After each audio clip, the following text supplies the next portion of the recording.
Morning विद्यार्थी मित्रांनो, आज आपण मॅथमॅटिक लॉजिकचा काय करणार आहे तर नेक्स्ट पार्ट बघणार. लास्ट लेक्चरला आपण काय पाहिलं होतं तर लास्ट लेक्चरला आपण मॅथमॅटिक लॉजिकची जी काही एक्झरसाइज होती 1.1 ही कंप्लीट केली होती. आज आपण काय करणार आहोत तर नेक्स्ट पॉईंट मॅथमॅटिक लॉजिकचा काय करणार आहोत तर पाहणार आहोत. Now look here, statement pattern, logical equivalence, tautology, contradiction, contingency. Okay, हे आपण पॉइंट्स आहेत, ते पॉइंट्स आपण बघणार आहोत. तर फर्स्ट लेवल काय बघायचं आहे statement pattern, then logical equivalence, then tautology, then contingency आणि कॉन्ट्राडिक्शन. ह्याच्यावरती बोर्ड एक्झामला तुम्हाला 3 मार्कासाठी एक्झाम्पल्स विचारलं जातं आणि कंपल्सरी एक्झाम्पल 3 मार्क्ससाठी असतं, हे लक्षात घ्यायचं आहे. तर काळजीपूर्वक लक्ष द्यायचं आहे लेक्चरसाठी आणि अंडरस्टँडिंग करून घ्यायचं आहे. तर फर्स्ट आपण बघतोय स्टेटमेंट पॅटर्न. काय बघतोय स्टेटमेंट पॅटर्न. काय डेफिनेशन स्टेटमेंट पॅटर्नची? स्टेटमेंट लेटर युज्ड टू काय सांगितलंय denote statement are called statement letter. म्हणजे एखादं काय असेल स्टेटमेंट लेटर असेल ते काय करतात तर स्टेटमेंट लेटर डिनोटेट करतात. लेटर यूज म्हणजे फॉर एक्झाम्पल पी असेल क्यू असेल हे काय तर लेटर आहेत, स्टेटमेंट लेटर. ओके, म्हणजे statement Raju is good boy त्याला आपण पी म्हणतो, तर पी हे काय झालं तर लेटर झालं. पुढे काय सांगितलंय प्रॉपर कॉम्बिनेशन. प्रॉपर कॉम्बिनेशन तर कशाचं कॉम्बिनेशन तर proper combination of statement letter and connectivities. Statement letter and connectivities म्हणजेच कोण फॉर एक्झाम्पल पी क्यू हे कोण झालं तर स्टेटमेंट लेटर झालं आणि त्याच्यामध्ये येणारं कोण कनेक्टिव्हिटीज. काल आपण लास्ट लेक्चरला आपण बघितलं होतं कनेक्टिव्हिटीज कोणत्या आहेत तर फॉर एक्झाम्पल अँड असेल ऑर असेल ह्या काय आहेत तर त्याच्या कनेक्टिव्हिटीज आहेत, हे लक्षात घ्यायचं. तर हे काय झालं पी अँड क्यू याला आपण स्टेटमेंट पॅटर्न असं म्हणतो. जर मी आणखी काय याच्यावर वाढवू शकते ऑर किंवा इम्प्लाइज काय म्हणू शकते पी. याच्यामध्ये किती कनेक्टिव्हिटी झाल्या 2 कनेक्टिव्हिटी झाल्या. कोणत्या कनेक्टिव्हिटीज? ओके, अँड आणि इम्प्लाइज. स्टेटमेंट लेटर किती आलेले आहे 2च आले 1 अँड 2. जर ह्याचा तुम्हाला ट्रूथ टेबल काढायला सांगितलं, काय काढायला सांगितला ट्रूथ टेबल, तर ह्या सगळ्याला आपण फर्स्ट काय म्हणतोय स्टेटमेंट पॅटर्न. म्हणजे एकापेक्षा जास्त स्टेटमेंट जिथं जोडली जातात एकत्र येतात त्याला आपण काय म्हणतोय स्टेटमेंट पॅटर्न असं म्हणतो. नेक्स्ट आपण नोट बघतोय मोस्ट इम्पॉर्टंट. काय सांगितलं statement pattern contains 2 statement, then truth table number of rows is 2 × 2 = 4. आता आपण ज्यावेळी ट्रूथ टेबल काढतोय, ट्रूथ टेबल कसं काढतोय for example this time. Okay, P okay Q हा ट्रूथ टेबल ड्रॉ करा असं तुम्हाला 3 मार्क्ससाठी एक्झाम्पल्स येतात. तर याला आपण ट्रूथ टेबल्स असं म्हणतो, हे लक्षात घ्यायचं. तर ह्याचा आपण ट्रूथ टेबल काढायचं. तर ह्याच्यामध्ये किती रोज म्हणजे नंबर ऑफ रोज आणि नंबर ऑफ कॉलम्स किती येतात हे आपण ऑलरेडी पहिल्यांदा डिसाईड करू शकतो. तर कसं डिसाईड करायचं तर ह्याच्यामध्ये बघायचं स्टेटमेंट लेटर किती आहे, किती स्टेटमेंट आहे. तर फॉर एक्झाम्पल पी आणि क्यू हे 2च काय तर याच्यामध्ये स्टेटमेंट आहेत, हे लक्षात घ्यायचं. 2 स्टेटमेंट असेल तर 2 × 2 = किती आलं 4.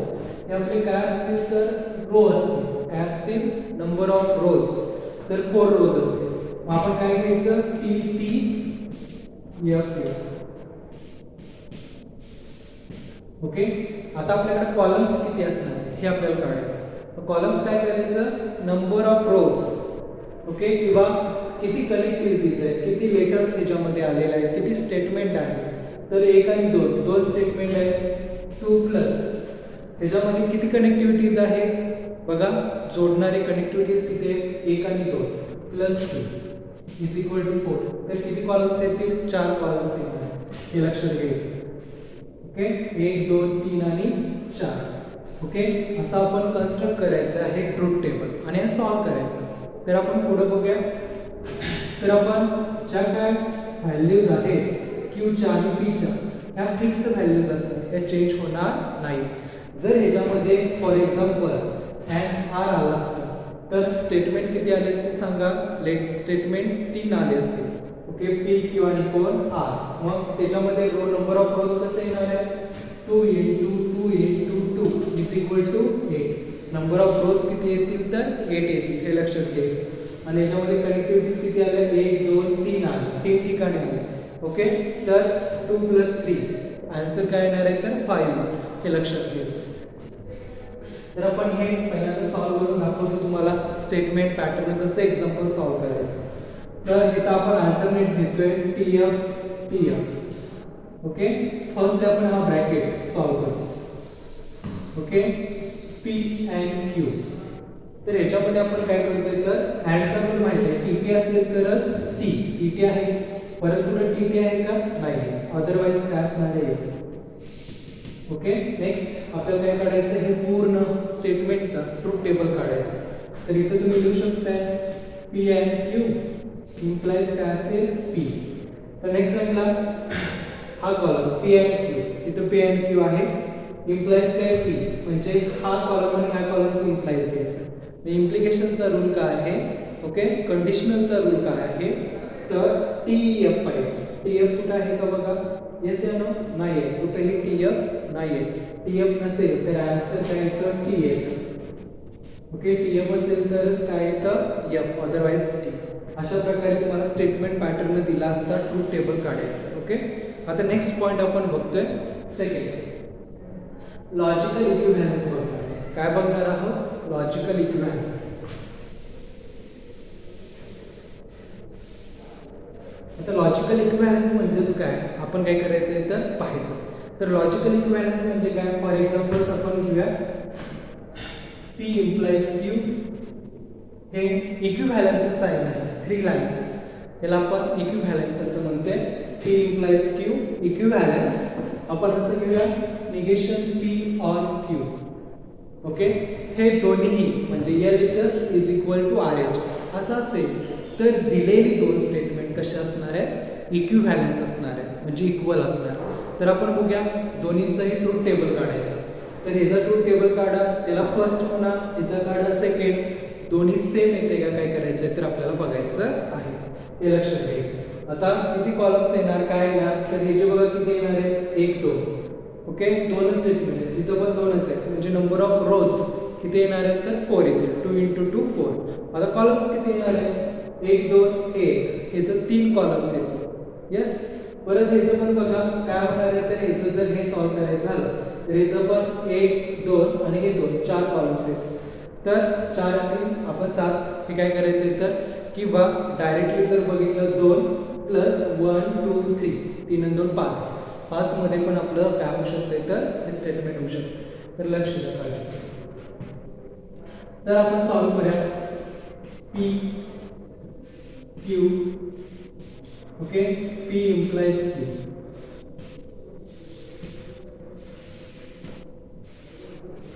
हे आपले LHS आहे, त्यासाठी आपण ह्याला फर्स्ट म्हणू. हा जो कॉलम आहे त्याला फर्स्ट असं म्हणू. ओके, पहिल्यांदा काय लिहिणार, T T F F.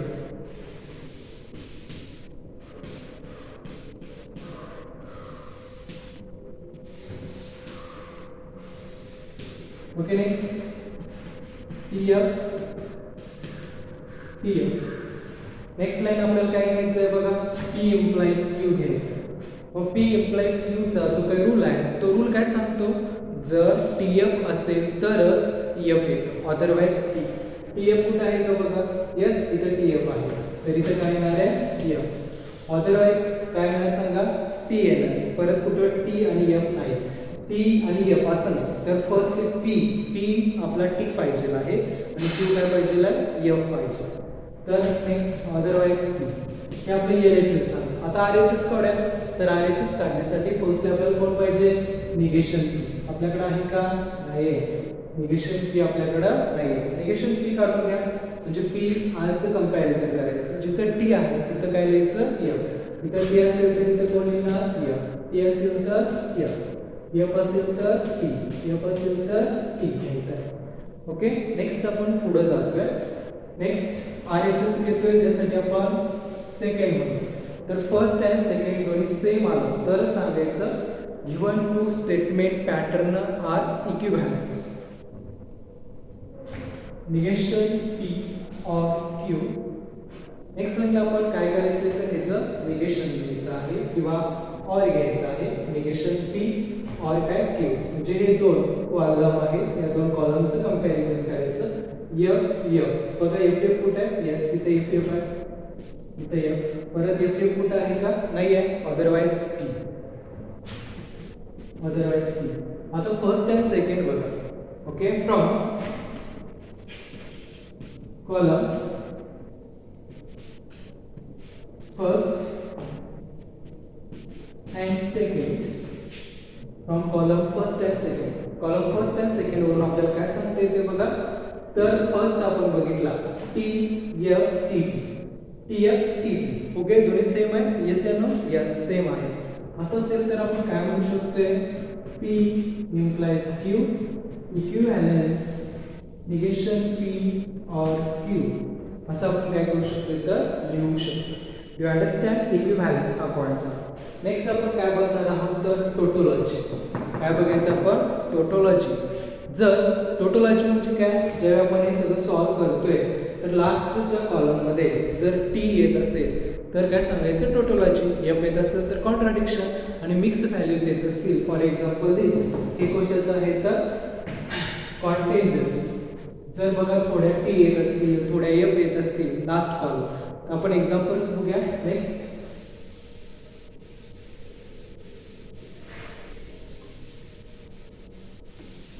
Okay, next examples आपण बघतोय कशासाठी तर टोटोलॉजीसाठी. बघा नेक्स्ट पॉइंट आपण बघतोय टोटोलॉजी.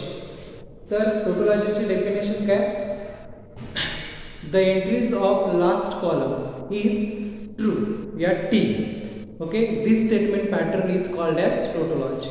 म्हणजे एंट्रीज कुठं? लास्टच्या कॉलममध्ये ज्या एंट्रीज होणार आहेत त्या एंट्रीज कशा पाहिजे आहेत तर टी पाहिजे असेल तर ते स्टेटमेंट पॅटर्न काय असणार आहे? टोटोलॉजी. फॉर एक्झाम्पल्स ओके, आपण एक एक्झाम्पल्स घेऊया. P or negation P here. P or negation. Okay, now look here. P तर तुम्हाला माहिती आहे एकच स्टेटमेंट आहे आणि दोन कनेक्टिव्हिटीज आहेत. एक स्टेटमेंट असेल आणि दोन कनेक्टिव्हिटीज असतील तर आपण काय करणार आहोत? Negation P. ओके, त्यानंतर तिसरा कॉलम कोण येणार सांगा? P or negation. ओके, याच्यामध्ये तुम्ही दोन घेऊ शकता व्हॅल्यू किंवा तीन घेऊ शकता. T T F F. Okay, किंवा तुम्ही दोन जरी व्हॅल्यूज घेऊन जरी सॉल्व्ह केलं तरी पण चालतं, कारण की एकच स्टेटमेंट असेल तर दोनच रो येतात हे लक्षात घ्यायचं आहे. तर टी एफ, तर टीचं निगेशन एफ होईल, एफचं निगेशन काय होईल? टी होईल. आता ह्या दोन्हींचा काय घ्यायचं आपल्याला? ऑर घ्यायचं. ऑरचा रूल काय सांगतोय? एफ एफ असेल तरच F, otherwise T. F F आहे का कुठं? नाही आहे. जिथं आपण काय लिहिणार? T T. यस, लास्ट कॉलममध्ये सगळ्या एंट्रीज ज्या आहेत त्या एंट्रीज कशा आल्या? टी. टी आलं तर काय सांगायचं? टोटोलॉजी. हे लक्षात ठेवायचं. आणि एफ आलं तर काय सांगायचं? कॉन्ट्राडिक्शन. आता कॉन्ट्राडिक्शनचे एक एक्झाम्पल्स बघूया आपण. फक्त मी काय करतोय इथं ऑर आहे, इथं काय घेतोय? अँड. यस, इथं मी अँड घेतोय. तर पी टी एफ दोन पॉसिबिलिटीज असू शकतात एका स्टेटमेंटच्या, एक तर ट्रू एक तर फॉल्स. याचं निगेशन टीचं एफ, एफचं काय असणार आहे? टी असणार. आपण पुढे गेलोय, दोन्हींचा अँड घ्यायचा आहे. अँडचा रूल काय? टी टी असेल तरच टी. टी टी आहे का कुठं? नाही आहे, अदरवाइज एफ. लास्ट कॉलममध्ये ज्या काही एंट्रीज झालेल्या आहेत त्या एंट्रीज कशा आहेत? एफ आहे. एंट्रीज जर एफ असतील तर आपण त्यांना काय म्हणू शकतो तर कॉन्ट्राडिक्शन असं म्हणू शकतो. नेक्स्ट आपण पुढे जातोय कॉन्टेंजन्सी. तर कॉन्टेंजन्सी काय? काही व्हॅल्यूज मिक्स आहेत. म्हणजे फॉर एक्झाम्पल्स मी असं दिलं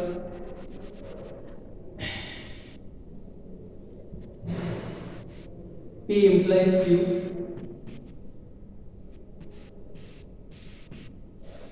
आता इथे दोन स्टेटमेंट आहे, 2 × 2 4 रोज आहे, हे लक्षात घ्यायचं. एकच कनेक्टिव्हिटीज आहे, ओके, आणि 2 म्हणजे 3 कॉलम्स येतील, हे लक्षात घ्यायचं. Number of statement pattern and connectivities यांचे ॲडिशन केल्यानंतर येणारी संख्या म्हणजे काय असतं तर number of columns.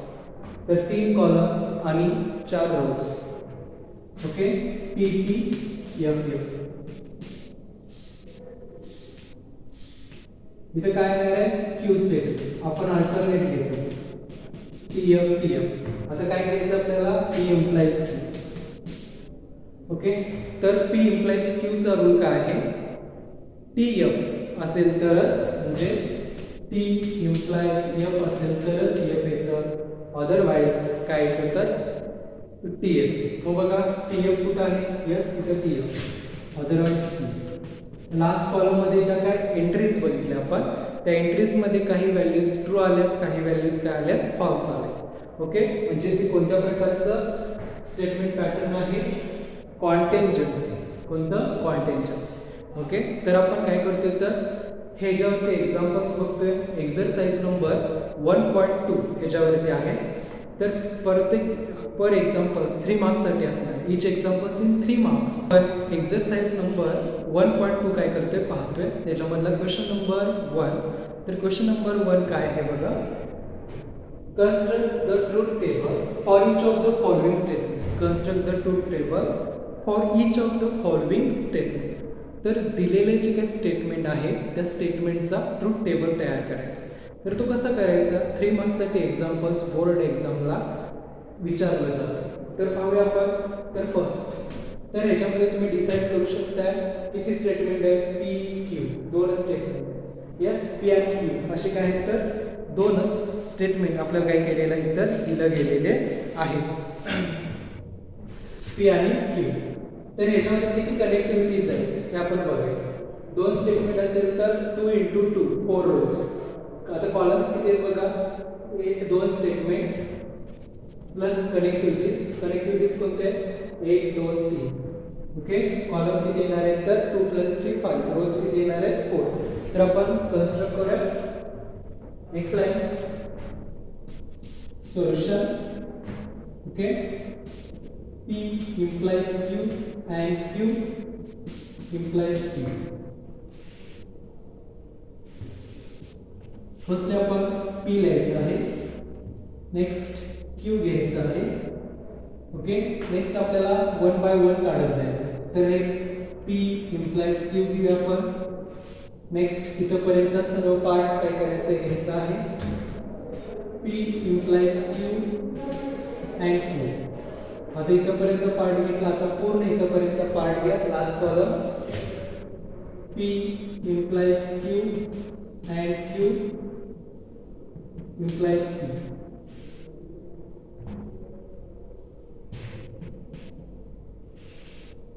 Okay. Next लाईनला जसं आपण पहिल्या 2 ट्रू, दुसऱ्या 2 फॉल्स, जे टी टी एफ एफ.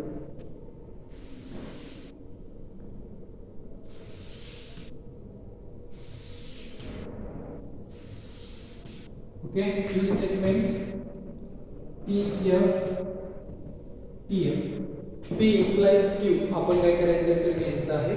तर पी इम्प्लाइज क्यू चा रूल काय सांगतोय, टी एफ असेल तरच काय येणार आहे एफ. तर टी एफ कुठे आहे का बघा, यस इथे टी एफ एफ, परत टी एफ आहे का नाही, अदरवाइज पुढे जायचं आहे. हा कॉलम अँड क्यू घ्यायचा, म्हणजे हा कॉलम आणि हा दोन्हीचा ऍड करायचा. टी टी असेल तरच टी, टी टी आहे का बघा, यस इथं पण टी टी आहे. टी टी असेल तरच टी, अदरवाइज एफ. लास्ट हा कॉलम इम्प्लाइज टी घ्यायचा, म्हणजे हा कॉलम आणि हा कॉलम जे फर्स्ट आहे ते फर्स्ट आपण हे करायचं. तर इम्प्लिकेशन आहे काय आहे, इम्प्लाइज आहे.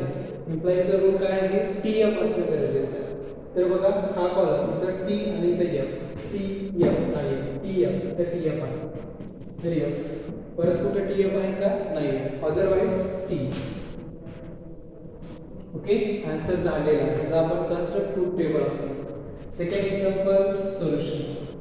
Okay, P and negation Q implies बघा इथं 4 रोज आणि 5 कॉलम्स आहेत का बघा 1 2 3 4 5 1 2 3 4 ओके 4 रोज आहेत double implies P implies Q इथं पण आपण सॉल्व करू शकतोय तर याच्यामध्ये काय आहे तर 1 2 दोन स्टेटमेंट आहेत 4 रोज आहेत परत काय सांगितलं गेलेलं आहे तर बघा 1 2 3 4 चार कनेक्टिव्हिटीज आहे म्हणजे 2 + 4 6 येते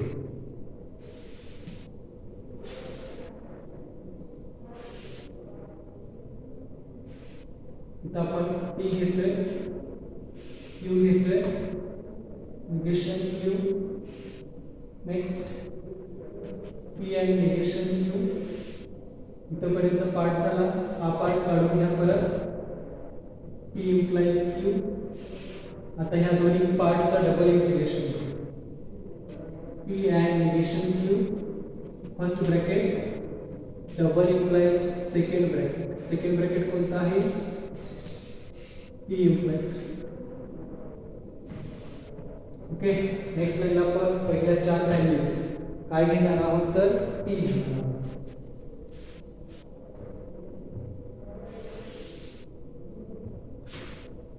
T T F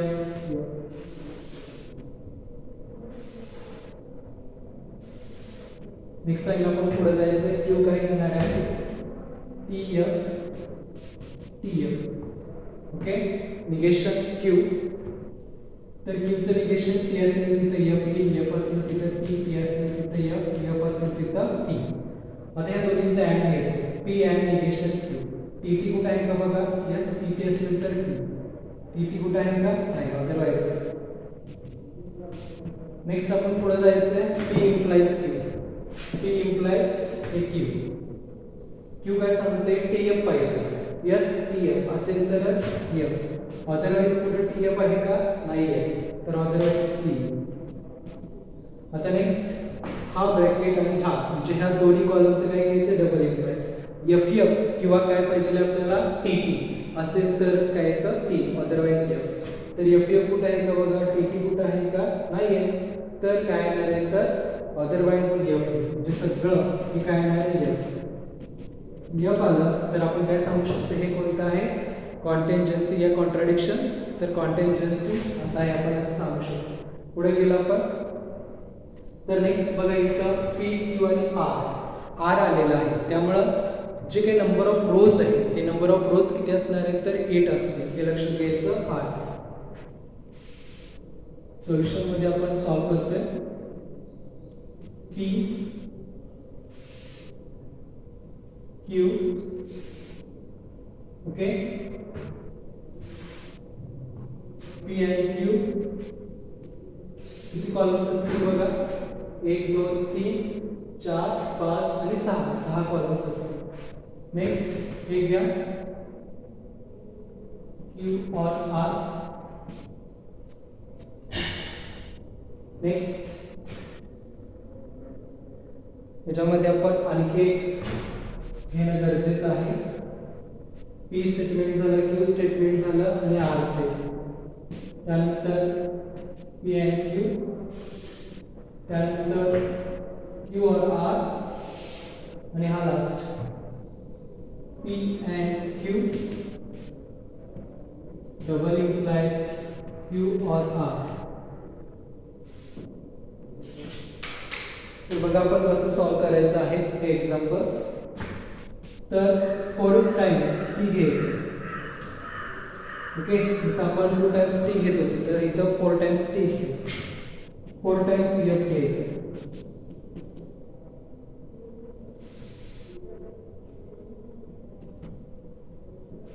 इथं 8 व्हॅल्यूज का आलेले आहेत कारण की 3 स्टेटमेंट आले हे लक्षात घ्यायचं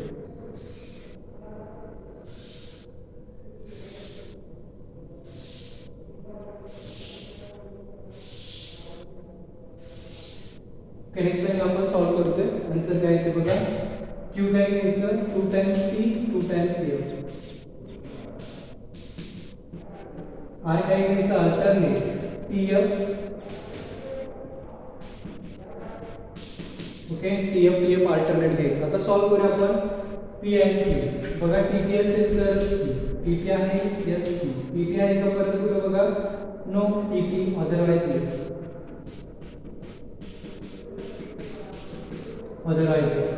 ओके क्यू और